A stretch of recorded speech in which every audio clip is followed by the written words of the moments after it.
Once you got old enough, what's your deep, dark secret in your family that they finally told you?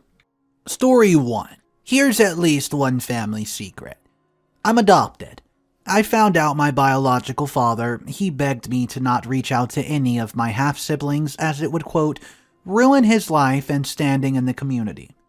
The sad thing is, I'm not even his first secret child. I have an older half-sister that he also begged not to reach out to family. So, that's 2 children he's had because he cheated on his wife. I can only imagine how often he cheats to have at least 2 women end up pregnant. My half-sister and I call 23andMe 23 and Mark, because who knows how many more kids he might have out there. Pretty sure he's been terrified since at-home DNA kits became a thing. And a little more additional info about Marky Mark. I can finally say rest in peace to my inbox. I tried to answer as many of you as I could, but I thought I'd clear up some suggestions of most repeated questions here. Why don't I tell his wife? Well, I don't need to.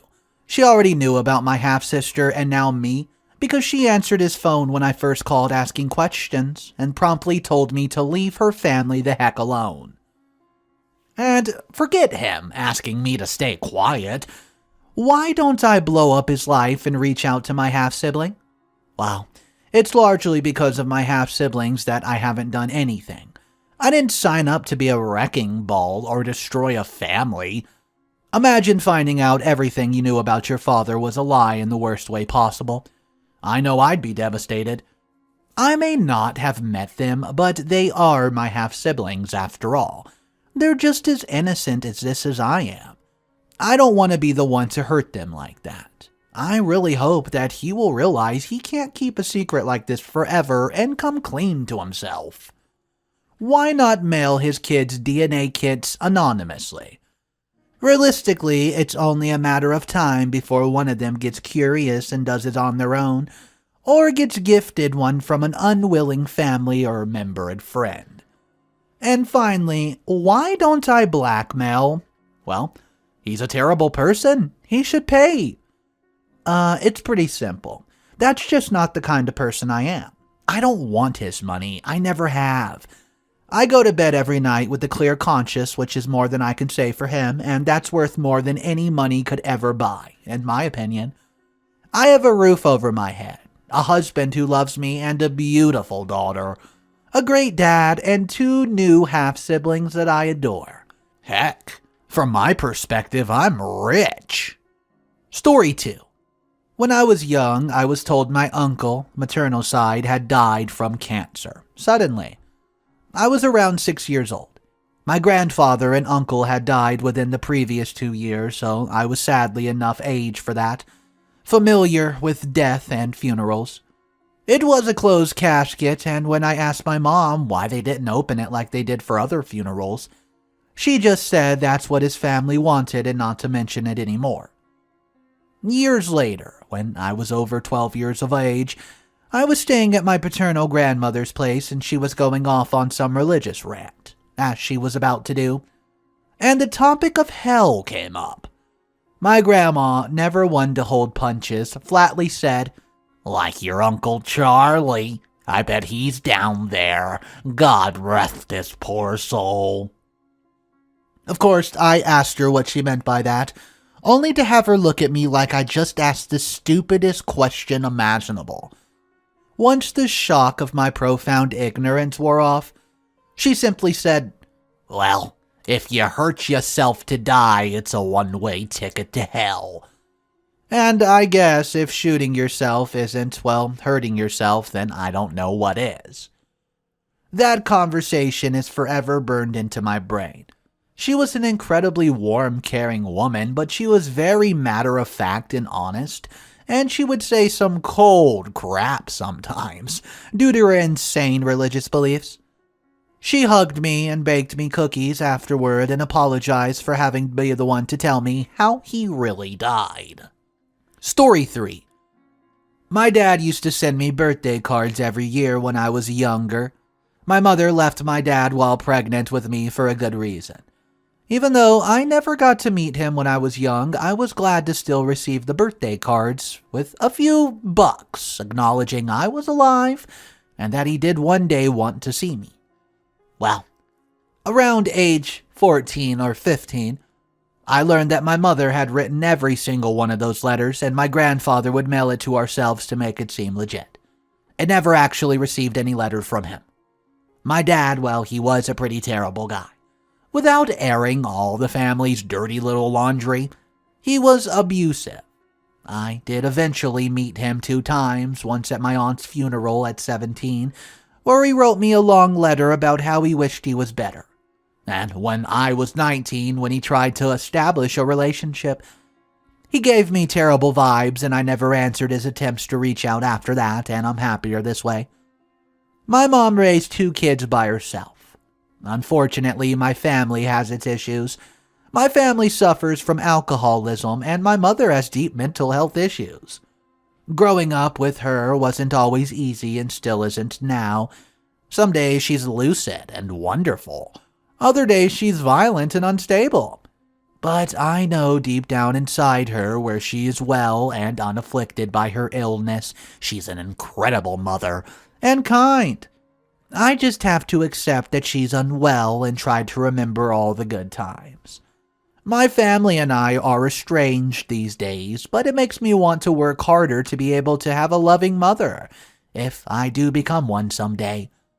At the end of everything, I still love my mom, and I'm thankful she shielded me from him. Story 4. That my favorite cousin was not missing. All I knew growing up was he was 13 years older than me, was that he would come and go a lot. He lived with us when I was a baby, and after he, moved out, he would come back and visit every 6 months or so, completely out of the blue, but we'd never visit him or called him. He visits were one of my favorite things in the world, though. I loved him like a brother. By the time I was a teenager, I did understand that he had issues with his parents. They'd kicked him out at 13, and my parents took him in. But that kind of childhood messes with you. In between visits to my parents, he avoided the rest of the family, moved a lot, and didn't hold jobs for very long, which is why my parents didn't always know where he was. But in my later years, he stopped coming over at all. I asked repeatedly if anyone's heard from him, and I was told no. So I asked about contacting him and was told nobody even had a number or an address for him. He would come around when he felt like it, but it stretched on for years, and I was really worried he was dead. And I really missed him. In my later 20s, I finally found out that everyone knew where he was the whole time. He was in prison for murder. From what I hear, it was actually somewhat justified. He was defending his new wife, who I never got to meet. I also found out some pretty crappy things about how the extended family sided with his ducked-up parents and refused to help him or his wife when he got arrested, and that they shamed my dad into not helping either. I tried to send a message to him in prison, but I don't know if he ever got it. I wish he knew that I didn't turn my back on him for decades like everyone else did. I just didn't know. Story 5. It's not very much of a secret, but took me until I was older to understand what was happening. My mom would sometimes have us play a game called Army, which consisted of me, my mom, and my siblings crawling around our apartment, kind of like a hide-and-seek style game. She would yell, "Hit the deck," randomly, and we would all drop and find a hiding spot. We would giggle and giggle while my mom crawled around looking for us. We loved the game so much. Well, I realized a few years ago while retelling the story that we all lived in a really terrible neighborhood. And she'd yell it out when she heard gunshots outside the building. I'm assuming she was worried about stray bullets. Story 6. My step-grandfather has always been an alcoholic. As a child, he even taught me how to mix his favorite drink. As kids, at like 6 years old, I would mix his drink and he's liked it, and said to bring it to him in the living room. Don't ask what the drink was a mix of, because I literally can't remember. And my grandpa always acted, quote, funny. Always liked spending time with him because I found him funny. So I never saw the bad side of his alcoholism, and he never made me drink or anything, so overall, he didn't really have a negative impact on me at all. But before I was born, he could get so drunk he would threaten people, my grandma, and when he got into the car accident and came home, he was bleeding badly from his head, and he started saying my granny shot him. He even threw out some of the wedding pictures my parents had. I never knew how horrible he was. Maybe because he liked kids or something. He would make me Coco and watch Garfield with me when I was a child. He was never a bad influence in my life, so it's so weird to me when I found out these things about him. Before he passed away, though, he really regretted drinking, and he completely stopped. He became depressed too until his granddaughter was born. He was so happy about his granddaughter.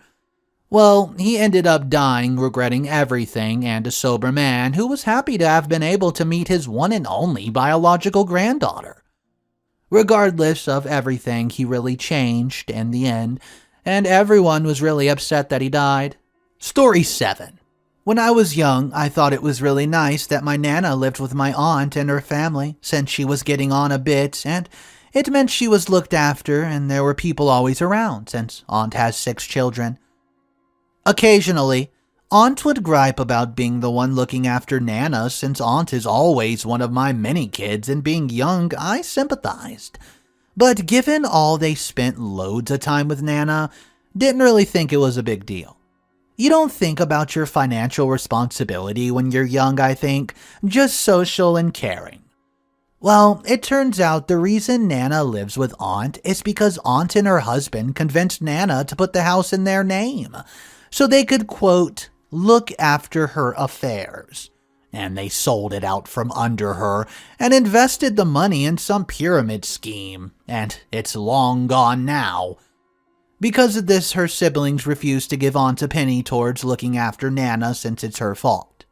Nana has no money, no assets, and instead pays to take Nana out all the time.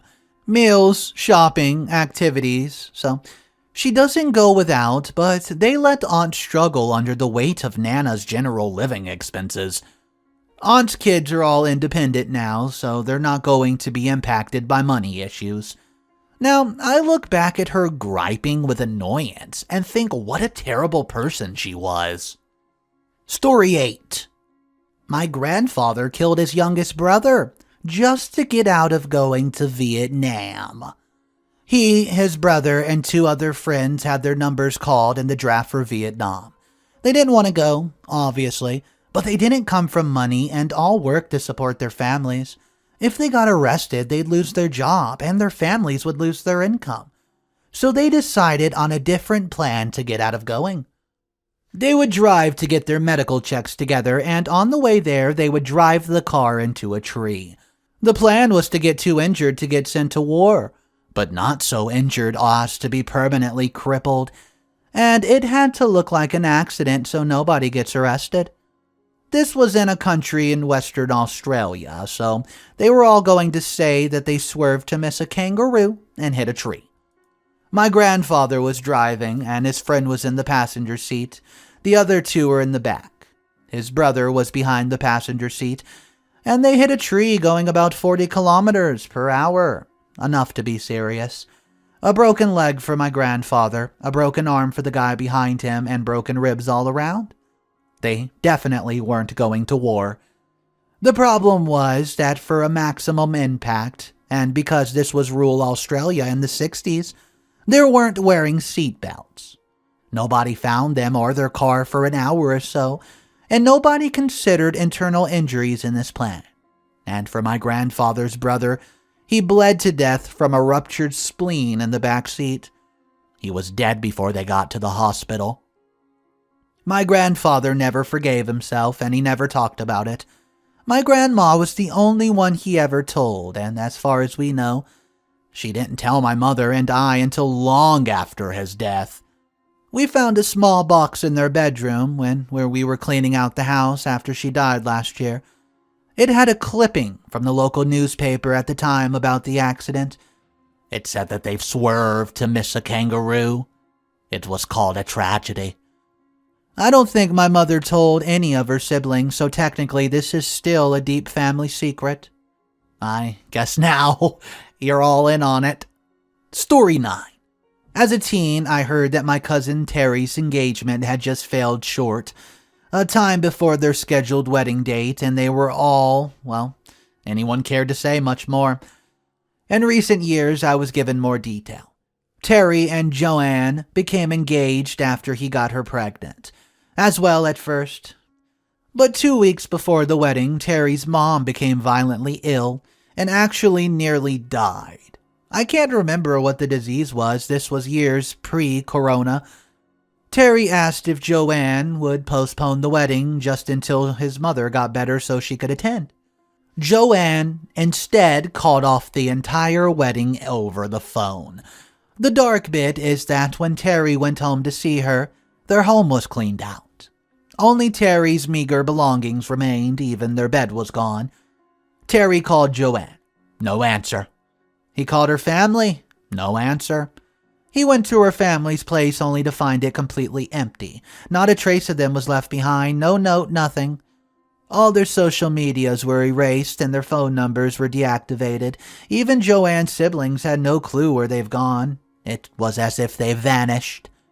Turns out they gathered all their possessions and moved from coast to coast and, well, would have moved overseas if Terry hadn't caught them.